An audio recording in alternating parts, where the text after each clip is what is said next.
오늘 이렇게 하나님을 찬양하고 예배하기 위해 우리 오후 예배 자리에 나오신 성도님들께 하나님의 은혜가 함께 하시길 바랍니다.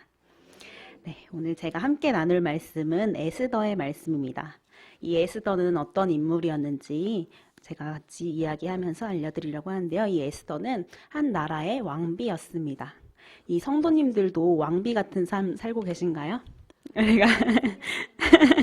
네, 우리가 남편분들이 처음 만났을 때 우리가 연애 초기에 혹은 결혼할 때 이런 약속들을 하죠. 내가 하늘의 별도 따다 줄 수 있다. 내가 너의 손에 물 묻히지 않게 해줄게. 우리가 이런 약속들을 하며 시작을 하는데요. 이제 구약 시대에 이 사랑도 요즘의 사랑과 별반 다르지 않았던 것 같습니다. 오늘 말씀에 나오는 임금 아하수에로라는 왕은 아름다운 에스더에게 한눈에 반하게 되어서 내가 나라의 절반이라도 주겠다라고 이렇게 약속합니다.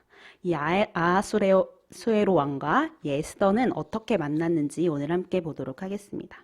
먼저 에스더가 처음부터 왕후였던 것은 아니었습니다. 이 바사라는 나라의 왕인 아하수에로에게는 이미 왕후가 있었기 때문입니다. 그리고 이 에스더가 왕후가 된다는 것은 상상할 수조차 없는 일이었습니다. 왜냐하면 이 에스더는 포로로 끌려온 이민족, 유대인이었기 때문입니다. 그렇기 때문에 에스더가 왕후가 어떻게 될 수 있었는가? 이것은 우리가 결론을 먼저 말씀드리자면 하나님의 놀라운 계획하심이 있었기 때문입니다. 어떠한 계획하심이었었는지 먼저 보려고 하는데요. 우선 왕후였던 사람은 첫 번째 왕후는 와스디였습니다. 이 와스디가 폐위하게 되는 장면이 에스더 1장에 나오는데요. 이 1장에 보면 아하수에로 왕이 잔치를 베풉니다. 이렇게 잔치의 7일째가 되던 날 술에 취해 이제 자기 왕후에게 단장을 하고서 이 잔치 자리에 나아오너라 하고 불렀습니다. 그렇게 해서 이제 백성들과 이 잔치에 참여한 지방 관리들에게 우리 왕후가 얼마나 아름다운 사람인지 자랑하고 싶어 했습니다. 그런데 하필 그때 왕후 와스디도 왕궁에서 다른 여인들과 잔치를 베풀고 있었습니다. 그래서인지 이 왕후가 이 왕의 명령을 따르지 않았습니다. 그랬더니 이 왕은 당연히 기분이 좋지 않았겠죠. 심기가 좋지 않았던 이 왕은 이 일을 어떻게 할까 하고 신하들에게 물었습니다. 이 신하들은 왕후를 폐위해야 합니다 하고 왕에게 이야기합니다. 그대로 두었다가는 모든 바사나라의 여인들이 남편의 말을 듣지 않으면 어떻게 합니까? 이렇게 한 거예요. 그래서 이 아하수에로 왕은 왕후였던 와스디를 폐위시키게 됩니다. 이 왕후가 폐위되고 나니 이제 새로운 왕비를 뽑아야겠죠. 그래서 이제 새 왕후의 간택에 대한 이제 조서와 명령을 온 나라에 반포하게 됩니다. 이 궁의 성문을 지키던 모르드게라는 사람이 이 소식을 듣게 됩니다. 이 모르드게는 자신의 조카인 에스더를 이 간택에 내보내게 됩니다. 그러나 이 이민족이었던 유대인 에스더가 왕후가 된다는 것은 불가능한 일에 가까웠습니다. 그런데 이 간택을 위해 수산성에 들어갔을 때에 이 일의 책임을 맡고 있었던 헤게라는 내시를 만나게 됩니다. 그는 이 에스더를 특별히 좋게 보게 됩니다. 그리고 특별한 배려를 아끼지 않고 잘 해줍니다. 그래서 이 이민족 유대인이라는 사실을 밝히지 않아도 되도록 분위기를 자연스럽게 잘 이끌어가게 됩니다. 그래서 이 헤게라는 사람의 도움으로 왕후 간택의 아주 높은 자리에까지 올라갈 수 있는 힘이 되었습니다. 그리고 이 아하수에로 왕이 간택에 나온 많은 여자들 중에서 에스더를 눈여겨보게 됩니다. 그리고 결국에는 에스더를 왕후로 선택하게 됩니다. 이렇게 왕비로 선택하게 된 이 에스더가 왕후가 되기까지를 잘 생각해 보면은 왜 잘 지내던 와스디가 갑자기 왕의 명령을 듣지 않아 폐위가 되고 왜 하필이면 그때 모르드게가 그 소식을 듣고 자기의 조카인 에스더를 왕비로 내보낼 생각을 하게 되었을까? 왜 하필이면 그때의 왕궁에서 헤게라는 사람을 우연히 만나 큰 도움을 받게 되었을까? 그리고 그 많은 좋은 집안의 여자들 중에서도 에스더를 이 왕은 예쁘게 보게 되었을까? 세상의 사람들은 논리적으로 설명할 수 없고 눈에 보이지 않는 힘에 의해서 일어나는 일들을 우리가 우연이라고 보통 이야기합니다. 그런데 우리가 하나님을 믿는 우리들은 이런 일들을 무엇이라고 설명할까요?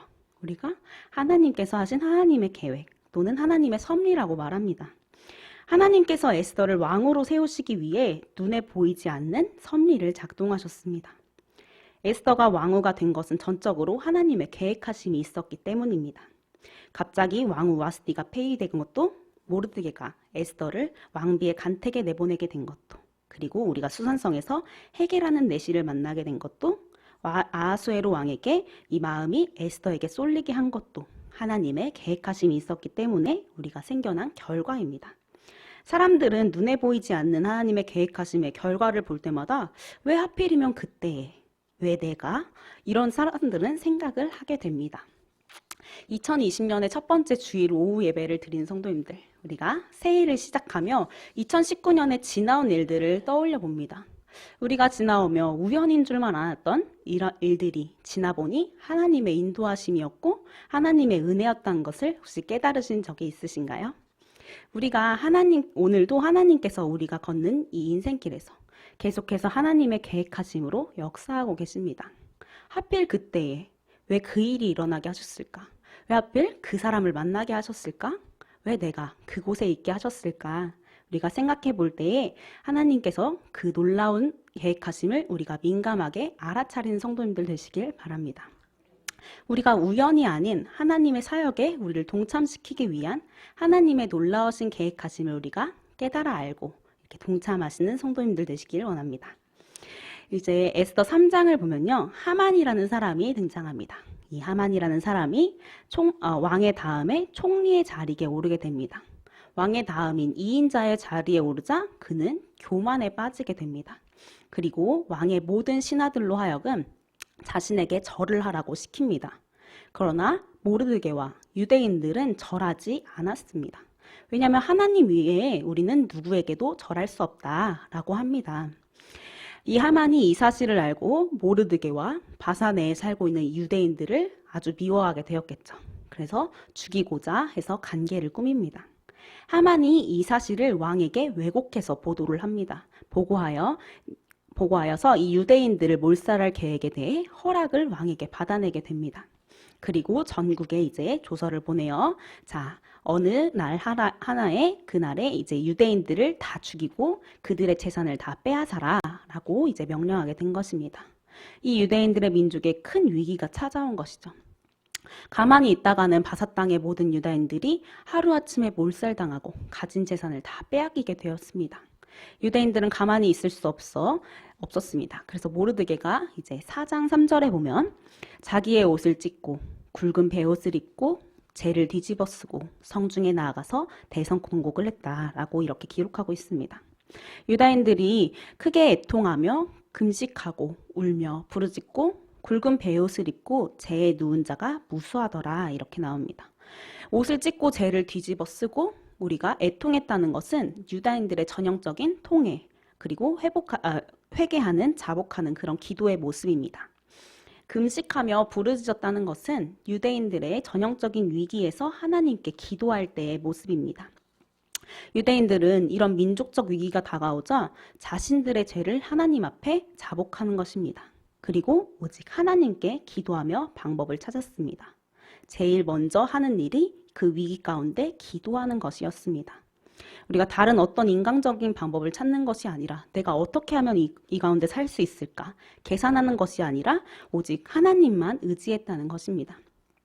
성도님들께서 2019년에 이제 위기에 봉착하였을 때 어떻게 행동하셨었나요? 내가 이 위기를 어떻게 하면 잘 넘길 수 있을까 고민하며 방법을 찾았는지요? 아니면 하나님께 기도하며 하나님 이 위기를 잘 넘길 수 있도록 하나님의 방법을 구했는지요? 사랑하는 성도님들, 우리를 인생의 위기 가운데서 건져주실 분은 하나님 한 분뿐입니다. 그래서 우리가 인생의 위기에서 우리가 할 수 있는 일 또한 기도일 것입니다. 인생의 위기에서 우리가 믿고 의지할 분이 있다는 것은 정말 큰 은혜이지요. 그래서 우리가 인생의 위기 가운데 우리가 기도하여 놀라운 은혜를 풍성히 누리시는 우리 성도님들 되시길 바랍니다. 이렇게 유대인들과 모르드게의 상황을 들었던 이 에스더는 모르드게가 통회하며 하나님 앞에 부르짖고 기도하는 모습을 보며 베옷을 벗기고 일상 옷을 다시 입히려고 합니다. 왜냐하면 이렇게 하는 것은 왕의 명령이 이미 있었기 때문에 왕에게 위배되는 일이고, 이 에스더는 모르드게 삼촌이 죽지 않기를 바라는 마음에서 그러면 안 된다라고 생각하였기 때문입니다. 그래서 이 민족의 위기를 영적으로 해결하고자 하는 모르드게와 유대인들의 사람들을 이해하지 못하였습니다. 이를 보고 모르드게는 에스더에게 오늘의 말씀처럼 이렇게 이야기합니다. 왕에게 나아가서 민족을 위하여 간절히 구하라 라고 이야기하였지만, 에스더는 아니요, 법상 왕이 부르지 않았는데 가면 저는 죽습니다 라고 대답합니다. 이 민족의 위기 가운데서 자신의 안위만을 생각하는 모습을 이 에스더가 보입니다. 그러던 에스더가 갑자기 한순간에 변하는데 어떻게 변하느냐? 오늘의 말씀처럼 모르드게가의 말의 계기가 됩니다. 이 4장 14절의 말씀에 모르드게가 이렇게 이야기합니다. 내가 왕후의 자리에 앉은 것이 이때를 위함이 아닌지 누가 알겠느냐? 이렇게 말합니다. 이 말씀이 이 에스더의 심령에 꽂히게 됩니다. 내가 안일하게 왕후의 자리에서 나의 안녕만을 위하며 관심을 기울였던 나의 모습 가운데 심령에 큰 도전을 주게 됩니다. 이 모르드게의 도전의 말을 들은 에스더는 당신은 가서 수산에 있는 유대인들을 다 모으고 나를 위하여 금식하되 밤낮 3일을 먹지도 말고 마시지도 마소서 하면서 에스더가 왕 앞에 나아가기 위한 기도 부탁을 함께 하고 있는 내용입니다. 그 당시에 바사의 법에는 허락 없이 왕 앞에 나아가면 누구라도 죽게 되었습니다. 그러나 왕 앞에 나가지 않을 수 없는 이 위기에 맞은 이 에스더는 정말 그때 하나님 앞에 금식하며 기도하였습니다. 그리고 유대인들에게도 함께 금식하며 기도하기를 부탁했습니다. 에스더는 모르드게의 이 말을 들으며 갑자기 자신의 상황들을 돌아보게 되었을 것입니다. 내가 왜 왕후가 될 수 있었을까? 내가 왜 왕후가 됐을까? 그리고 내가 어떻게 왕후가 될 수 있었을까? 그리고 내가 왕후가 될 수 없는 이 상황 속에서 왕후가 되었던 이 과정들을 다시금 돌아보며 생각하게 되었을 것입니다. 그리고 그 속에서 하나님께서 그렇게까지 자기를 왕후의 자리로 오르게 하신 이유가 있지 않을까 생각해보는 시간이 되었을 것입니다. 그렇습니다. 이 말씀처럼 이때를 위함이 아닌지 누가 알겠느냐 하면 우리가 지금 하나님께서 모르드게를 통해서 이 에스더에게 도전하는 것처럼 우리에게 또한 말씀하고 있지 않을까 우리가 생각해 보게 됩니다. 2019년 한 해를 돌아볼 때 우리가 하나님께 많은 받은 감사의 제목들이 있으시죠. 우리가 하나님께서 주신 축복 가운데 우리가 건강을 얻었을 수도 있고, 우리가 돈을 많이 벌게 되었을 수 있고, 우리의 가정이 조금이나 평안했을 수도 있고, 직장에서 하던 일들이 잘 되었을 수도 있고, 그것을 우리가 하나님의 축복이라고 생각하며 우리가 감사합니다. 그렇지만 우리가 하나님의 이 축복을 감사함으로만 끝낼 것이 아니라 우리가 하나님의 축복을 감사하며 하나님 나에게 왜 이 자리를 주셨는지, 하나님께서 나에게 이 축복을 왜 베풀어 주셨을까, 우리가 그 이유를 생각해 보는 시간들이 되길 원합니다. 에스더는 하나님의 계획하심이었다는 것을 깨닫고 난 뒤에 달라졌습니다. 방법을 찾기 시작했습니다. 그래서 왕을 만나야겠다 내가 라고 생각합니다. 그러나 왕 앞에 나가가는 길은 죽음이라는 것을 각오해야 하는 길이었습니다. 그래도 만나야 한다는 이 결단을 합니다. 그래서 가장 유명한 구절, 우리가 죽으면 죽으리라 하는 용기로 나아가게 됩니다. 하나님께서 그 결단과 그 용기를 주목하여 보시고, 그리고 그 결단과 그 용기를 들어 이 에스더를 사용하셨습니다. 그래서 왕 앞에 나아가 에스더를 지켜주시죠. 그래서 왕의 마음을 움직여 부름도 없이 자기 앞에 나온 왕후를 따뜻하게 맞이하게 하시고, 한 걸음 더 나아가 무슨 소원이라도 들어주겠다 하고 약속하는 장면이 5장 3절에 나옵니다. 그래서 유대인들로부터 이 위기를 벗어날 수 있도록 하나님께서 또한 그 길을 인도하셨습니다. 이렇게 하나님께서는 믿음의 결단을 귀하게 보셨습니다. 그리고 죽으면 죽으리라 하는 그 결단의 용기에 하나님께서 주목하여 보셨습니다. 이렇게 하나님께서는 목숨을 걸고 하나님께 드리는 순종을 통해 하나님께서 이 일을 역사하십니다.